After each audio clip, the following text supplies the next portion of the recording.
Share बाजार को लग रहे झटकों के पीछे ओमिक्रॉन का बाजार पर असर माना जा रहा है। रिजर्व बैंक ऑफ इंडिया का कहना है कि ओमिक्रॉन देश व्यवस्था की रिकवरी को पटरी से उतार सकता है।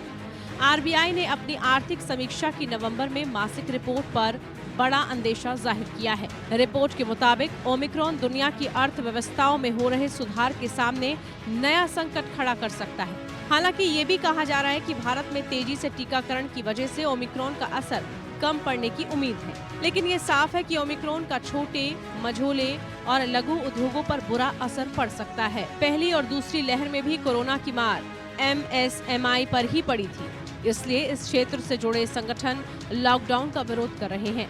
लॉकडाउन से सप्लाई चेन प्रभावित होती है, जिसकी वजह से मैन्युफैक्चरिंग सेक्टर बुरी तरह से प्रभावित होता है और महंगाई भी लंबे समय तक बनी रहती है। पिछली दोनों लहरों में इससे रोजगार पर भी बुरा असर पड़ा था। संक्रमण की ताजा लहर से फिल्म उद्योग भी प्रभावित हुआ है। दूसरी लहर के बाद धीरे धीरे सिनेमा घर खुलने से एंटरटेनमेंट इंडस्ट्री पटरी पर आ गई थी। ओमिक्रॉन की दहशत एक बार फिर से इंडस्ट्री को बैकफुट पर ले गई है। भारत में लगातार बढ़ रहे कोविड केसों के चलते देश के कई राज्यों में सिनेमाघर बंद कर दिए गए हैं, जिससे जनवरी में रिलीज होने वाली ज्यादातर बड़ी फिल्मों की रिलीज आगे बढ़ा दी गई है। वहीं कुछ फिल्मों की शूटिंग पर भी असर पड़ा है।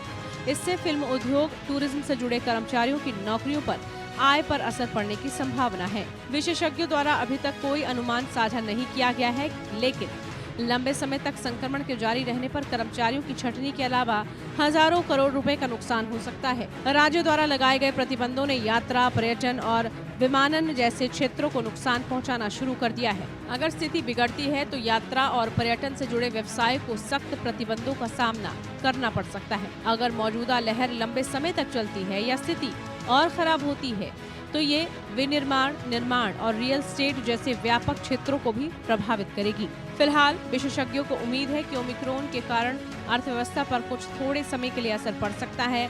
हालांकि ये काफी हद तक इस बात पर निर्भर करेगा कि देश महामारी से कैसे निपटता है। अगर एक महीने के भीतर तीसरी लहर अपनी शिखर पर पहुंच जाती है तो संभावना है कि आर्थिक विकास पर ज्यादा प्रभाव नहीं पड़ेगा।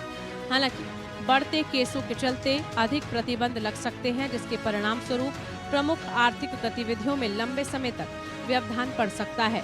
दुनिया भर के चिकित्सा विशेषज्ञों का मानना है कि ओमिक्रॉन का संक्रमण तेजी से फैला है, लेकिन मरीजों की अस्पताल में भर्ती होने की दर कम है। भारत में भी अब तक यही ट्रेंड देखा गया है, लेकिन भारत की बड़ी आबादी को देखते हुए चिकित्सा विशेषज्ञ अभी भी सावधानी बरतने की सलाह दे रहे हैं।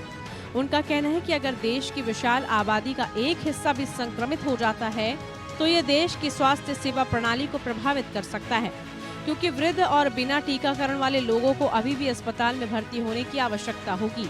ऐसी अर्थशास्त्री अभी पूरी तरह से बताने में असमर्थ हैं कि ताज़ा लहर भारतीय और वैश्विक अर्थव्यवस्था को कैसे और कितना नुकसान पहुंचा सकती है।